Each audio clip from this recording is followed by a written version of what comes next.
Assalamualaikum dan salam sejahtera bersama saya Siti Nurdiati Zaidi dalam Dunia 11 Pagi. Puluhan ribu penunjuk perasaan tetap berhimpun di Bangkok malam tadi meskipun darurat telah diisytiharkan di ibu negara Thailand itu. Mereka tidak mengendahkan seruan polis agar bersurai. Penunjuk perasaan yang memenuhi persimpangan Ratcha Prasong berikrar untuk berkumpul di lokasi sama setiap hari. Polis menganggarkan 10,000 orang menyertai bantahan itu. Timbalan Ketua Polis Bangkok, Pia Tawichai memberi amaran individu yang melanggar perintah darurat akan dihukum. Rusia menarik diri daripada siasatan berhubung tragedi yang menimpa pesawat MAS MH17 di Ukraine pada 2014. Kementerian Luarnya mendakwa terdapat cubaan untuk menyalahkan negara itu. Meskipun menarik diri, namun Moskow akan terus memberi kerjasama dalam format berbeza. Rusia, Belanda dan Australia mengadakan perbincangan sejak 2018 bagi merungkai punca sebenar kejadian. Perdana Menteri Belanda Mark Rutte dalam reaksinya kecewa dan terkejut dengan keputusan Rusia. Menurut beliau, langkah itu juga pasti mengecewakan keluarga mangsa. Menteri Luar Belanda Stef Blok telah memanggil Duta Rusia untuk menyatakan kekesalan mendalam mengenai perkara itu. Kerjasama kukuh dalam pembangunan dan pengedaran vaksin di peringkat antarabangsa akan membantu mempercepat pemulihan ekonomi dunia.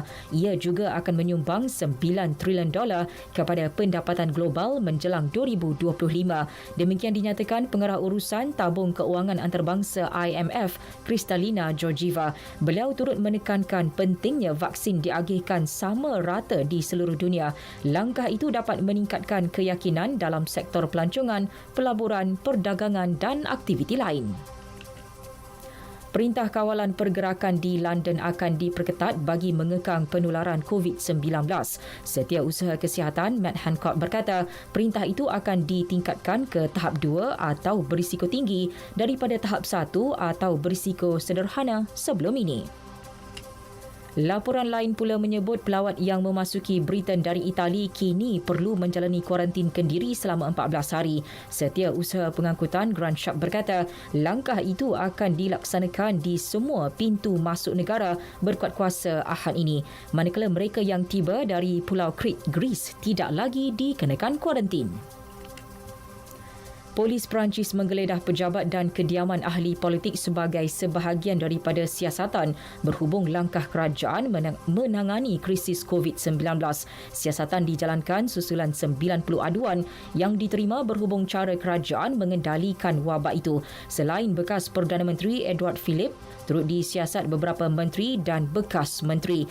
Antaranya Menteri Kesihatan Olivier Véran, bekas Menteri Kesihatan Agnès Buzyn, bekas Jurucakap Kerajaan Sibeth Ndiaye serta Ketua Pengarah Kesihatan Jerome Salomo. Sementara itu, kes baharu COVID-19 di Perancis mencatatkan angka tertinggi iaitu 30,621. Ini menjadikan jumlah kumulatif kes di negara itu kini 809,684. Menurut Agensi Kesihatan Awam, dalam tempoh sama, sebanyak 88 kematian direkodkan menjadikan jumlah keseluruhan yang maut 33,125. Brazil pula merekodkan 713 kematian baharu akibat COVID-19 dalam tempoh 24 jam lepas, manakala 28,523 lagi kes disahkan positif. Keseluruhannya, negara Amerika Selatan itu mencatatkan 152,460 kematian daripada lebih 5 juta kes jangkitan. Kerajaan Jepun memutuskan untuk melepaskan air terawat yang mengandungi bahan radioaktif daripada loji nuklear Fukushima Daiichi ke laut. Pengumuman rasmi mengenainya dijangka dibuat dalam bulan ini. Syarikat utiliti Jepun, Tokyo Electric, telah mengumpul lebih 1 juta tan air tercemar sejak loji itu musnah dalam kejadian gempa bumi dan tsunami pada 2011. Akhir sekali, tenis ATP Kolong, pilihan utama Alexander Zverev dari Jerman mara ke suku akhir selepas menumpaskan Fernando Verdasco dari Spanyol 6-4, 6-1. Turut mara pilihan kedua Roberto Bautista Agut dan pilihan ketiga Felix Auger-Aliassime. Bautista Agut dari Spanyol mengalahkan Gilles Simon dari Perancis 6-4, 7-6.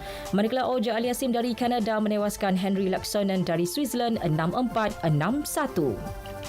Sekian berita yang disunting oleh Mas Niza Awang Kecik dari Pusat Berita RTM. Assalamualaikum dan salam sejahtera.